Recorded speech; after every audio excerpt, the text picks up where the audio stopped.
Welcome back, everyone. This is G, and I'm going to show you a really fun beach style swipe painting today. This is one of my favorite styles of swiping because it's one that I learned very earlier on.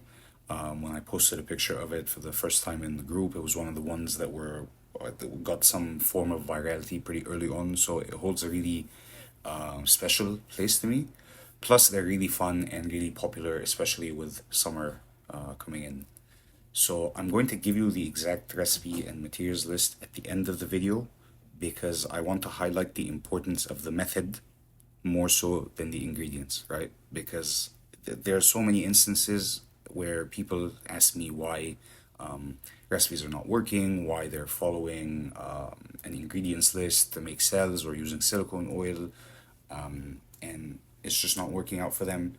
And 99.99% of the time, what I'll find out is you're focusing so much on the ingredients, you're completely ignoring the method and the actual technique, which is equally important, right? So please pay attention to the technique and the method. And don't worry, the ingredients list, exactly what you need and what recipe you need to mix them in will be at the end of the video. So what we're doing now, to move on to the technique, what we're doing now is we're spreading a base because swipes with silicone oil are usually done on what's called the wet base. The reason we do this is wet bases do two things. They enable movement because obviously wet paint glides way easier over wet paint than on a dry canvas, right?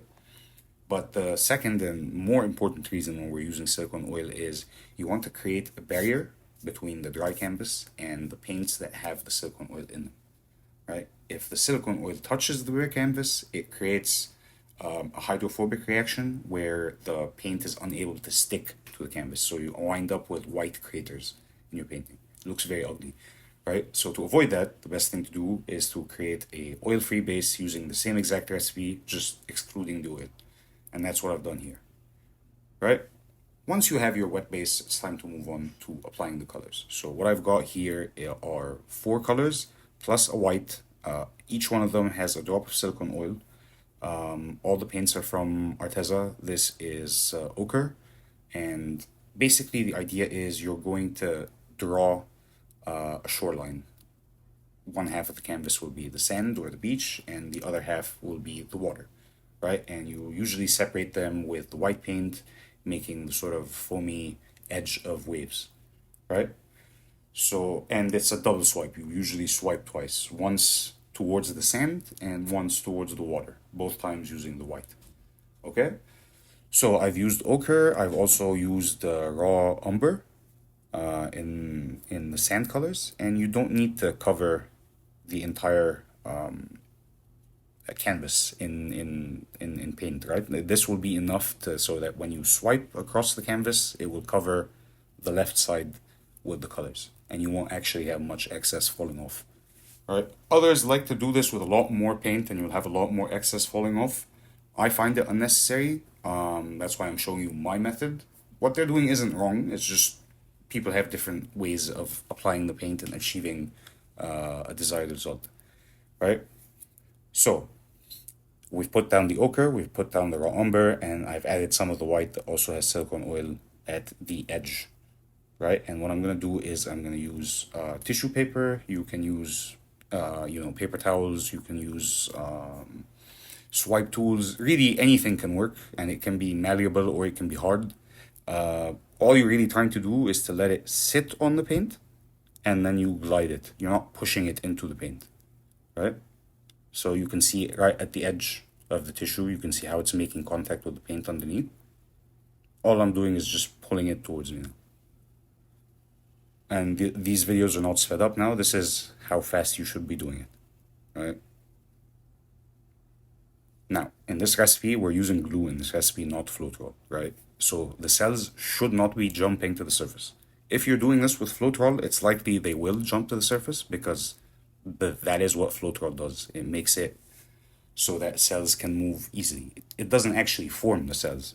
It just makes it so that cells are traveling through a fluid that feels very like water as opposed to trying to flow through a fluid that feels like honey, right? Honey is going to be very sticky and it's very hard to travel through it without feeling some form of resistance, right? Whereas water you're going to feel a lot less resistance trying to travel through water than you would trying to travel through honey, right? That's essentially what Floetrol does. It creates this environment where pockets of paint can travel up and down due to their density easily. When you use glue, that doesn't happen because glue is not a paint conditioner. Glue is just a binder. So that's why you need to apply heat sometimes when you use silicone oil, but not others. It's actually to do with the pouring medium, not the paint or the silicone oil itself. Right? So what that means is no cells are really going to come to the surface until we apply the heat. So it gives us time to move the paint and manipulate it around in whatever way we need to before we start forming the cells. Because once you start forming the cells, it's quite easy to deform them doing other things, right? Or tilting the painting or moving it around. Or, do you get what I'm saying? Now we're gonna move on to the other half. I just flip the painting over so I don't have to go around the table. And now we're making the water side of the beach, right? So I'll use the lighter color closer to the sand. I'll use the darker color closer to me, to the left side. These colors, the lighter color is blue turquoise from Amsterdam, and then the darker color is phthalo blue and phthalo green mixed together from Arteza. And the white is titanium white from Amsterdam. So just like before, I'm gonna apply the two colors on the empty side and drizzle some of the white as well.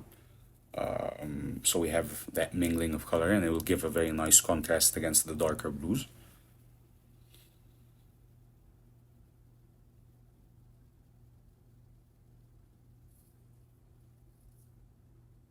You don't need a lot, but it's good to have a separation between the yellow and browns on the right side and the blues on the left side.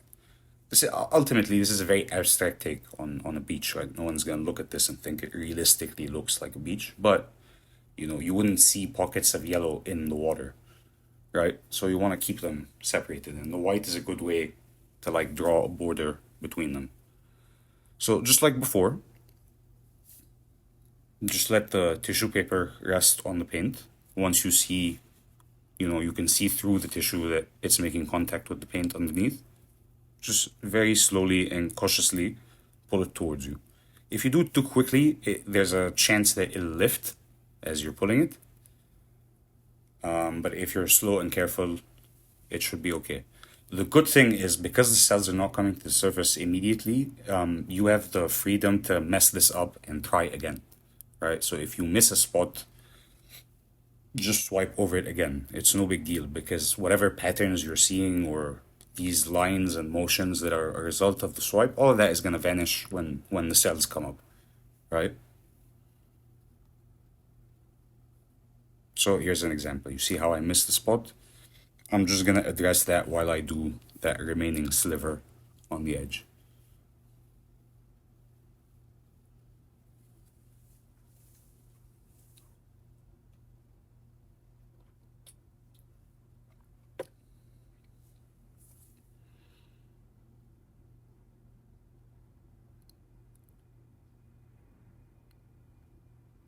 So it doesn't matter if you're using a very big or small piece of tissue. Like I said, all you need to do is let it make contact with the paint and then pull it towards you. And you can do these swipe motions really in any direction. It doesn't really matter because, as I said, all these lines that are coming as a result of the actual swipe motion, when the cells come up, they're going to completely disturb that. So it doesn't matter if your swipes are right to left or forward and backwards. As long as you keep the colors separated to maintain the illusion, then it'll be fine. So because I'm not using a lot of paint or enough paint to actually overflow off the edges, chances are your sides are there's going to be spots where they're bare, right? And you just have the base on there.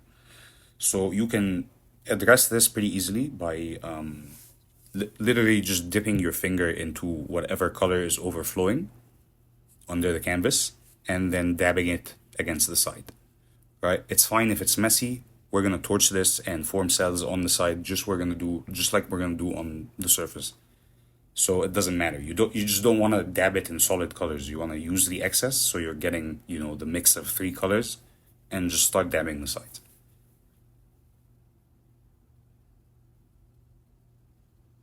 So you can see I'm poking the excess blue paint on one side and using it to dab all the sides that are, on the blue side.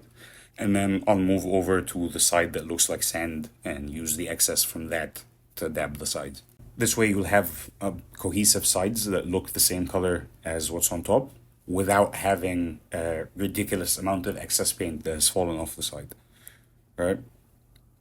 And most people don't like that because they want to have the cell look across the painting, but you realize you can also torch the sides the same way you're going to torch the top of the painting, right? And by dabbing it like this with your finger, you're making sure that the colors mix just enough so that when you torch it in cells form, there's actually distinct colors, right?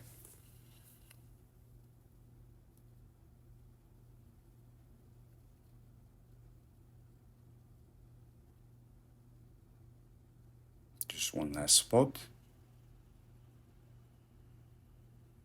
And now we'll be ready for torching the paint. I use a small kitchen torch for this that uses butane gas. You want to use it on a relatively low setting. You're not cooking the paint here. You're just gently, again, this is in real time, so you can see how fast I'm moving. I'm never really holding it direct over one spot, right? You never want to see fumes. You don't want to smell anything. You most certainly don't want to see smoke or anything like that. So it should be very fast, fluid movements. All you're really doing is trying to just give it a little bit of heat, and that heat is going to bring the drops of oil to the surface. And the drops of oil basically act like a little window between one layer of paint and another, or between two colors of paint, essentially. That's why paints have to overlap when you use silicone oil. If nothing overlaps when you use silicone oil, nothing's going to form because the cells themselves are actually see-through. The cells never take any color. The oil never mixes with the paint, so it can never actually take on any color. But what it does is it displaces its shape on one layer of paint and it lets you see through it into the layer underneath. So for the most of this painting, you're seeing through the layer of white into the layer underneath and maybe the layer under that. We've put silicone oil into essentially all the colors except the base, so we can guarantee that no matter where you torch, you're gonna get cells, right? You don't need to use that much, but you just need to be aware of how it works. Silicone oil has to overlap, like two colors have to overlap each other so that the actual see-through cell shows you something, right? A lot of people, I can't describe to you how many times I see people use silicone oil and then use techniques where the colors don't overlap at all, like a ring pour, for example. I don't know what you're expecting to happen. The cell itself doesn't have any color. All you're gonna see is little divots or craters in solid colors, right? And that's if you remember to torch it. So I hope this time this video helps you understand the method and the importance of the method over the actual ingredients.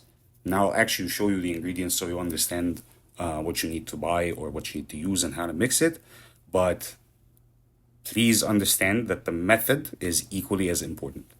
So to move on to the ingredients, what you need is, I'm using a PVA glue called Elmer's Glue All. As explained, glue has this capacity to hold cells until you're ready for them to come to the surface by using heat. You make a pouring medium by using 70% glue all, 30% water by weight. This will create a pouring medium that you mix with your acrylic paints. When you want to mix it with your acrylic paints, you mix it 2 parts of pouring medium and 1 part of paint. So for example, 20 grams of pouring medium to 10 grams of paint, and you mix. The base will use the same recipe, and the colors, you'll add literally one single drop of silicone oil, right? More is not better. It's not how it works. 1 drop is enough, right? More just creates problems in cleaning it, and it might have a very greasy film. It might create problems for you to seal it or varnish it or resin it. So more is not better, right? Trust me, just 1 drop per color, and you don't even need it in all the colors. You just need the colors to overlap. I hope you found this video helpful. I can't wait to see what you do with it. And if you enjoy my style of teaching and how I created this video, you're gonna love my online courses where I teach all my tips and tricks and knowledge of science and fluid art in self-paced online course formats. Check them out. I've linked them in the description and the comments.